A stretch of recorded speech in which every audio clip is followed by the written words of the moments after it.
নমস্কার। সকাল সকাল আমি তহারিকুলের আর আসবো বুক দিব। কিছুদিন যাবত ধরিয়ে আমি বুক দিব চিন্তা ধারণা করছি, সময় আর সুযোগ নয় পার হারণে বুক ইয়ে না দেওয়া নয়। কিছুদিন আগে আমি হচ্ছে যে আমি বুক দিম, এমনকি ফানতেলও দিম। আর চট্টগ্রামে অকল মহাশয় পূজার গড বইবার গেই ফানতেল দি ফেলাম পরে আর যে মাসের মধ্যে বই এই মাসিবে হন ফানতেল দিন না পারে। বুক রাঁধি বেলাই বনর বউ করে ঠিক করছি, ইবেও ঠিক সময়ে এরে রান্না বান্না শুরু করে দিই। ওর মধ্যে দুই বইতে তহারি দেওয়াই, ডাইল দেওয়াই, ফাঁসরাহিমে বাজা, আম্বল, পায়স, এমনকি মিষ্টিও আসিল। আর দিদি বনে নারায়ণ পূজা শুরু করে দিই। নারায়ণ পূজা শেষে বগিন লাগানো হইব। বক রাঁধা শেষ হইবি, বনর মেয়ে ফিরবে আস্তে আস্তে করে বেগিন বাড়ি ফেলা। আর মামি তুলসী চিত্তাদের যে মিকে দি বগিন আনিব, এমনকি ফিসন ফিসন বনর মেয়ে ফিরবে বগিন নিয়ে রে আসন গড়ে তাগির। আর তো কেউ সুইতাইতান ন হারণী নারায়ণরে আর রাধাকৃষ্ণরে বুক লাগাইব। বেশিরভাগ সময়ত আরা নিজেরা রাঁধি নিজেরাই বুক লাগাই, যেতে রাধাকৃষ্ণরে বুক দি। কিন্তু যেতে বনরে আরা ভোজন করতে নিমন্ত্রণ করি, এতে বনর মেইফুর দিয়ে রান্না বান্না করি আরে বুক লাগানোর পরে বনরও খাওয়াই। প্রথমে নারায়ণরে বগি নিবেদন করানো হই, এরপরে রাধাকৃষ্ণরে করানো হইব।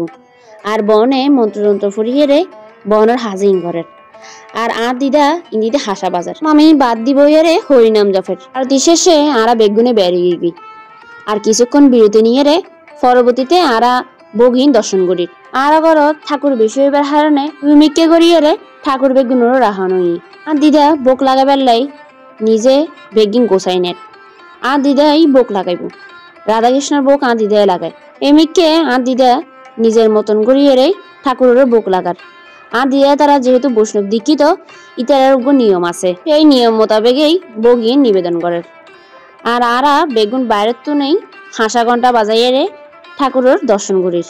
ওক নিবেদনের শেষে আর বেগুনেই ঠাকুরের বগিন দর্শন করতে মেশি করবেন নে বেগুনে বাড়িঘরের মধ্যে এগিয়ে। আর এলাহার ফুয়াশাও বেগুন বাড়িঘরত যেহেতু আছে, তো আমার মা হচ্ছে যে ভোগ দিউম এলাহার ফলরও দুও ভাত খাবাইম। ভোগ নিবেদন সর্বশেষ করিয়ারে বেগুনেই ভাত খেতে এসছি তুই যেই তারা তো নাচতে একখানা দিয়ে আর মাড়ের মধ্যে বেগুনে খেলা গেলে তো যার হারণে বেগুনের শানফানি গড়িয়ারে নিমন্ত্রণ বাড়ির মধ্যে আসতে দেরি।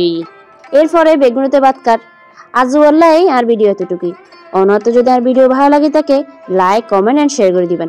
আজ বললে এতটুকুই। নমস্কার।